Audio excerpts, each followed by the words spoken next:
Welcome to the November 2020 edition of Beef Monthly. I'm Dr. Ron Lemonager, Beef Extension Specialist in the Department of Animal Science at Purdue University. In this month's edition, highlights include updates on the impact of COVID-19 on the beef industry, pricing corn stalks, squeeze chute safety, a producer question on which supplement feeds to use, winter management tips for both spring and fall calving herds, and upcoming programs and events.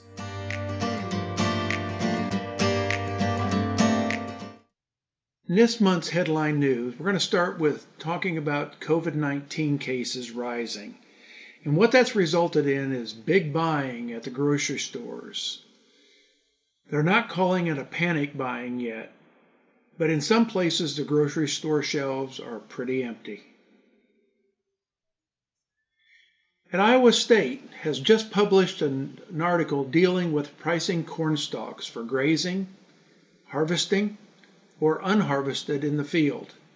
In addition, they have created an Excel spreadsheet to help make your own calculations.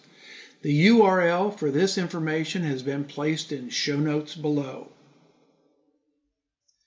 Dr. Darrell Peel, ag economist from Oklahoma State University, has reported that beef demand has remained relatively strong throughout the pandemic. He projects challenges for the beef industry throughout the winter, however. The shift from summer beef demand to winter demand has him concerned since food service is more typically emphasized in winter months. The resurgence in the pandemic and additional restrictions on in-restaurant dining is a concern. Ample supplies of beef, pork, and poultry will also add market price pressure. And now, a word from our good friends at Corteva.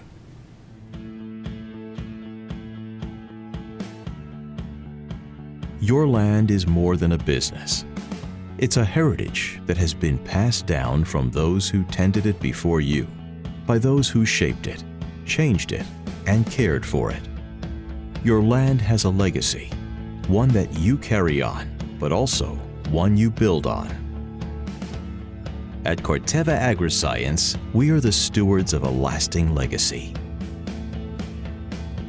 We have a responsibility to Dow AgroSciences to maintain the relationships and trust they built, and to build upon those foundations, to help you care for your land, to provide innovations that help you protect the hard work and investment you've poured into it, to help you build a legacy that can be passed on for generations to come. Corteva Agriscience. In this edition, we're going to spend some time talking about handling facility safety, and this is part 2. Last month, we talked about the crowding tub, and this month, we're going to talk about the squeeze chute itself and the safety around it. One of the first things that we need to think about before we start handling cattle is to get your equipment in order. Make sure that you've got good maintenance on your equipment. And as an example, all right, if you can see this, all right, this bolt is loose. This bolt needs to be tightened, all right? Back here, if you can see this movement, it's really, I mean, I can move it, but I can't move it easily, all right? This needs to be lubricated. In other places where we've got friction, all right, that we need the equipment to work freely, all right? So that's number one. Number two, you need to make sure that you have all of your supplies that you're going to use for that day, whether it be vaccines or antibiotics or needles and syringes and AI equipment and dewormers and branding irons and all those things have got to be prepared for and ready so that whenever we bring animals in, animals are not standing here, okay, under stress any longer than they absolutely have to have. All right, so make sure that you've got good equipment, it's in good repair, and you've got all of the supplies necessary for that day's activities. Now, as animals approach the squeeze chute, some of them have a tailgate. And I'll show you how that works here in just a second. But this tailgate really prevents the second animal from crowding into the first animal's space. All right? So we'd like to close that. The next thing, the next feature of a chute is a palpation gauge. All right? And I would highly recommend any producer that has a squeeze chute also has a palpation cage on the back of it. All right? What it does is it allows you to get access to the back of the animal if you want to take a blood sample, for example, from the tail vein, or you want to do an artificial insemination, or you want to do a preg check, or you want to castrate bull calves. All right? This access is really a handy feature. From a safety perspective, make sure that these gates are latched. All right? And there's different latch mechanisms on different chutes, but make sure that it's latched.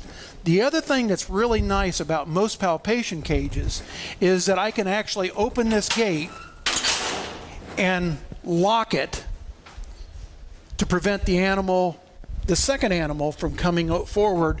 When I'm in here trying to palpate a cow or castrate a bull calf, I don't want that next animal to be breathing over my shoulder. All right?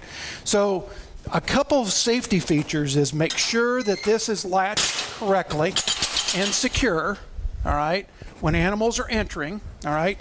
And then once an animal gets head gated, okay, you can actually close this, and it gives you some safe space to work, all right? So now the animal moves forward, okay? And ideally this kind of works best if you've got two people, all right? Somebody that can kind of move animals forward, work back here, and there would be a second person maybe manning the head gate. And from an animal flow standpoint, it's really nice if one animal goes out and the next animal is following it, okay? So it's kind of a leader-follower kind of a situation. Hard to do when you're doing this by yourself and be in two places. Some squeeze chutes will actually have the head gate mechanism be able to be controlled from the back of the chute. All right, this one is not set up that way. This one has the head gate only operated right here. All right, now from a head gate standpoint, you want to open that head gate wide enough that it encourages the animal to come forward, but ideally you'd like for it to not be so open that whenever the animal comes forward, it kind of catches its shoulders, all right? It gives you more reaction time. I really like this head gate from the standpoint, if you can look at how this is designed, this has a ratchet mechanism, okay? So I refer to that as a positive latch, okay? It can't pop open, all right? Okay, every time I tighten it, all right, it is in a positive latch situation. And I want to get that so that it's on the neck of the animal without having too much pressure on the animal's neck, all right? So I don't want the animal to be able to back out. I want it to be able to catch behind its ears, all right? But the shoulders then keep it from going too far forward.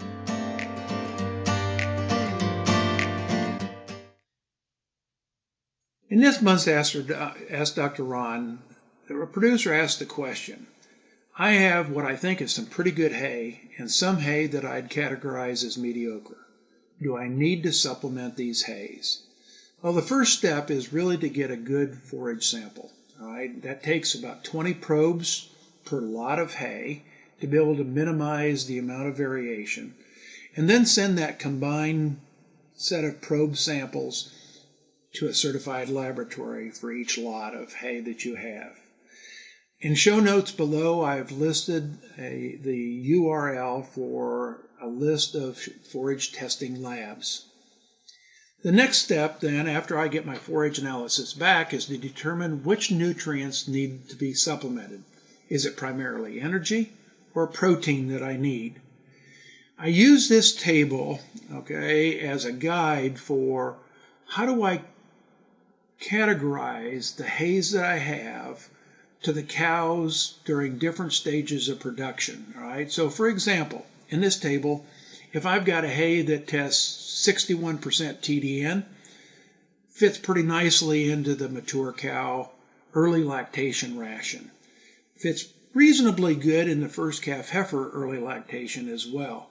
And so you can kind of look at how those different hays might fit into different production stages so that I could minimize supplementation. So the TDN is up at the top and adjusted crude protein values are down at the bottom. And I typically use an 8-10-12 rule, 8% crude protein for mid-gestation, 10% for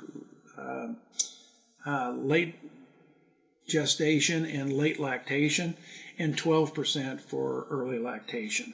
And so that's a pretty good rule of thumb if you're looking at the protein values.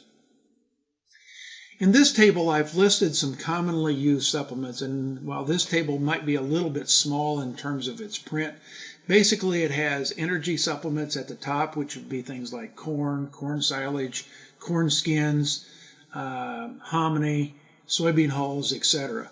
Down in the bottom part of the table, it has supplements that would meet both energy and protein for things like dry distillers grains or dry corn gluten feed or soybean meal. Those tend to fit into the higher protein category. So once I've decided, okay, what I have in terms of hay, what I need to supplement to augment that to meet the requirements of cows during different stages of production, then my next challenge is to determine which is going to be my cheapest source of supplemental feed. And so what I've done here is I've got corn, soybean hulls, corn gluten feed, and soybean meal. Okay, and at the top part of this table, I've got it priced on a dollars per pound of protein basis. And so I think what you can see in that last column is that if I'm using corn as a protein source, it's really, really expensive, and I've got to feed a lot of it to meet the protein requirement because corn doesn't have a lot of protein. It's got a lot of energy, but not a lot of protein.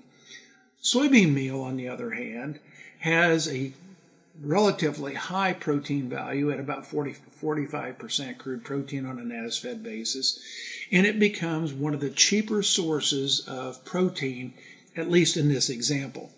Down at the bottom, if energy was my main concern, then corn looks really, really good on a dollars per megacal of energy basis. It's my cheapest source of supplemental energy, okay, based on the prices that I used here. A couple comments, however. If you're going to use corn as an energy supplement, make sure that you limit it to less than 0.3% of body weight if you're feeding it with a high forage diet. And the reason for that is that when I go above about 0.3% of body weight, I will start to drop the rumen pH, and that will start to have a negative effect on the fiber digestion. So an example of this would be a 1,300-pound cow times 3.3% of her body weight. I should probably not feed much more than 3.9 or 4 pounds of corn per head per day, all right, because of that drop in rumen pH. Soybean hulls, on the other hand, is a highly digestible fiber. It does not have starch in it, and so, like corn, for example, you got a highly digestible fiber. The problem is that soybean hulls are a tightly compressed pellet, and as those pellets hit the liquid of the rumen, they will expand 7 to 8 times their size, and we can end up with some bloat. So my rule of thumb is to limit soybean hulls to less than 1% of body weight. Again, using that 1,300-pound cow as an example, that means that a 1,300-pound cow would get no more than 13 pounds of soybean hulls per head per day. Now, when we know the forage analysis, we can match forage to best meet cow requirements to minimize supplemental energy and protein, okay, and out-of-pocket expenses. We can determine which type of supplement is needed, whether it's an energy or a protein supplement, and we can determine the cheapest alternatives. Strategically supplementing to optimize performance and profitability.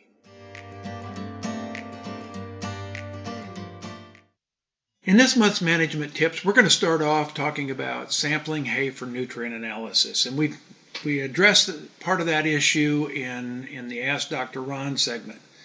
A second item is coal stress is just around the corner. So think about ways that we can minimize coal stress and windbreaks, whether they be natural or man-made. Okay, can be of significant value in terms of reducing the maintenance requirements of these cows. In show notes below, I have listed an article on portable windbreak designs that might be of interest to some of you. The next category is that now that we've had some killing frost, it's a great time to be deworming cattle. Another issue is to prepare for the next grazing season. Think about getting your soil test. We've got a pretty nice fall so far, and so going out and getting soil tests would be a great idea.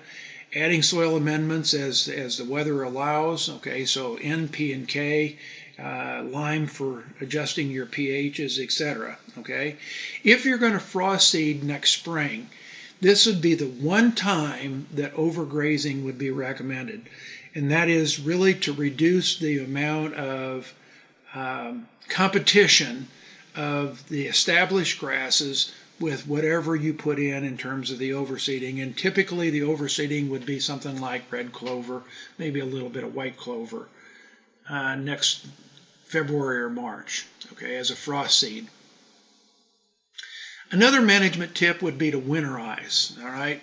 Think about your water resources. You know, if you've got shallow buried lines, okay, you might want to disconnect those lines, winterize them, blow those lines out so we don't get freezing. Also, make sure that you turn on your electric heating elements, okay, and your automatic waters if you've got those. Make sure that you've got enough insulation in your waters, okay, that you know, they don't freeze. Think about your equipment and adding antifreeze levels, okay, up to a level that will support, you know, radiators that stay thawed out. Adding antigel to your diesel tanks, plugging in your tractors, and don't forget to put your rain gauge away. I typically forget that one. In spring calving cow herds, okay, now is a great time to body condition score your cows and make some nutritional adjustments so that these cows calve in a body condition score 5. We know that the calving body condition is really, really critical in terms of minimizing the postpartum and estrus period and optimizing early season conception rates. Now is a great time to preg check your cows if you haven't already done that, and get rid of those cows that, you know, don't, maybe they're late calving cows, maybe they're cows that failed to get pregnant, maybe there's some old unsound cows, arthritic cows, cows that have got poor teeth. All right, now is a good time to make those keep cull decisions as well. And now is a good time to make that first round replacement heifer selection. Now that you've got most of the cows across the state are probably weaned out of the spring calving cow herds now, and selecting replacement heifers is really a good opportunity. In the fall calving herds, Thanksgiving is a popular time to start the breeding season. That gives you an early September calf. Make sure that your bulls are capable of breeding cows, and in other words, do a breeding soundness evaluation on these bulls if you haven't already done so. Time's getting short. And evaluate and correct any problems with your handling facilities, particularly if you're going to start thinking about using any AI technology, estrus synchronization technology, and making sure that you've got all your breeding supplies, your semen, your OB lube, your drugs, including your cedars if you're going to use those, your palpation sleeves, your sheaths for your AI gun, and estrus detection patches.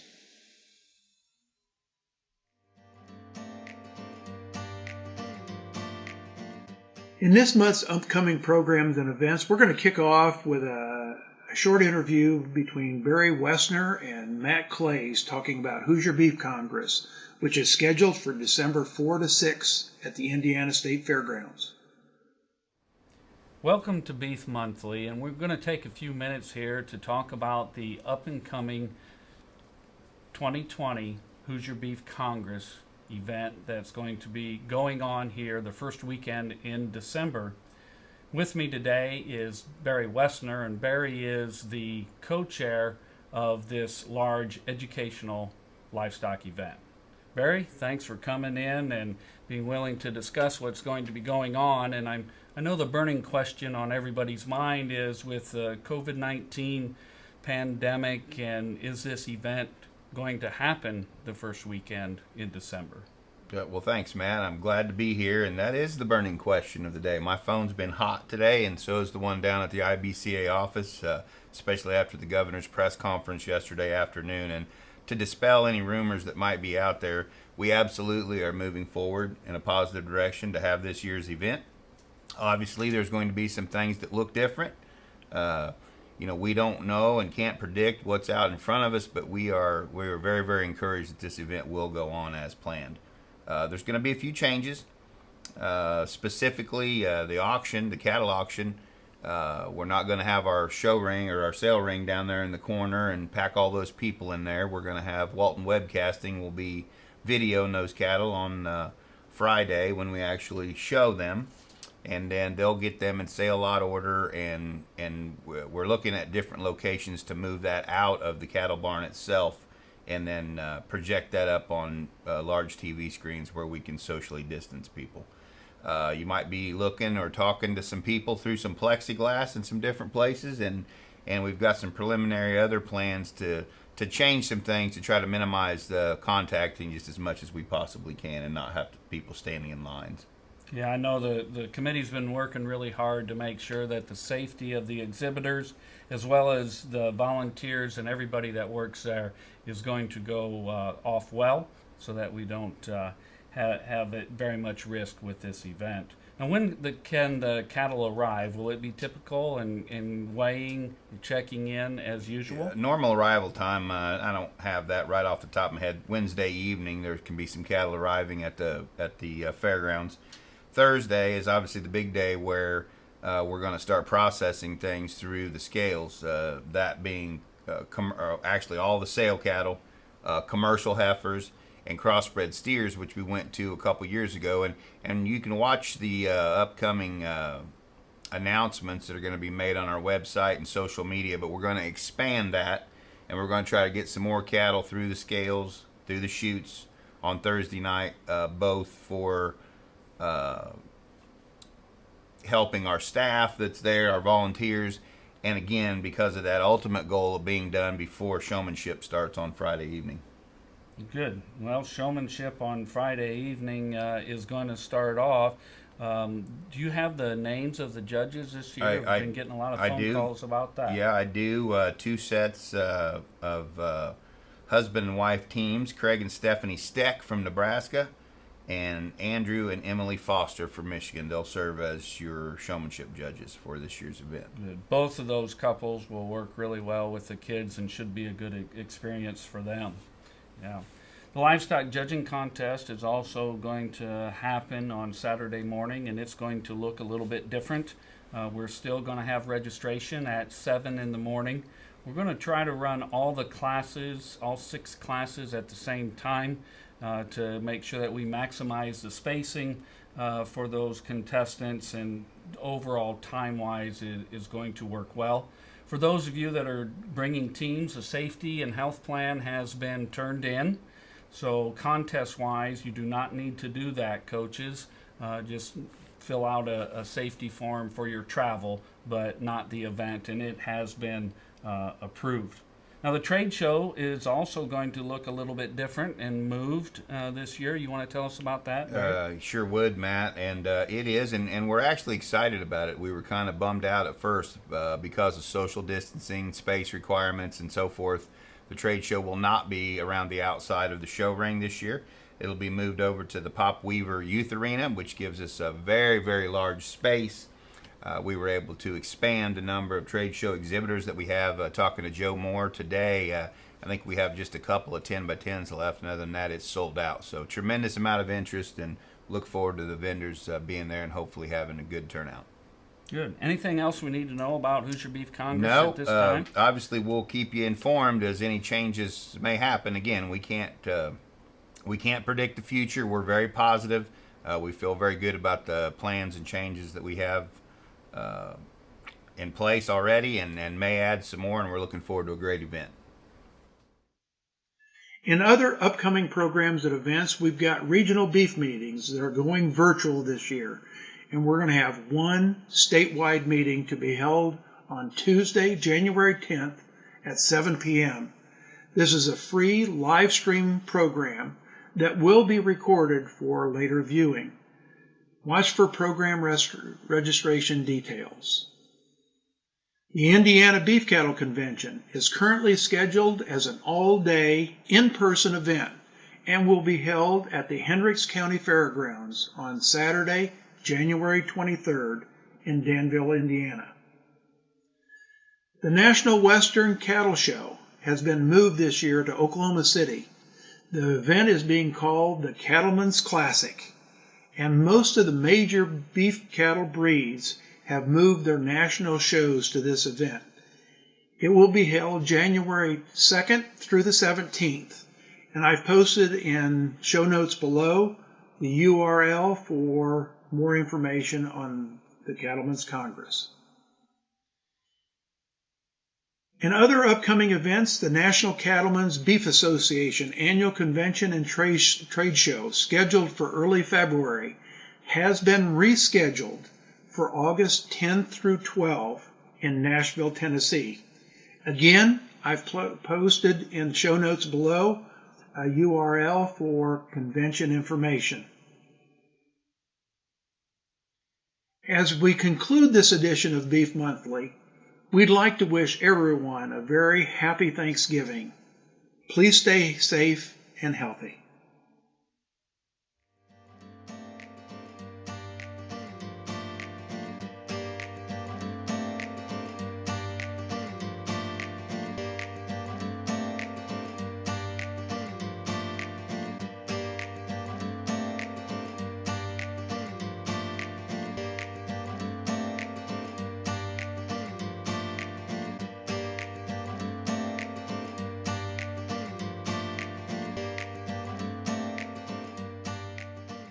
This presentation was a production of the Animal Science Department at Purdue University.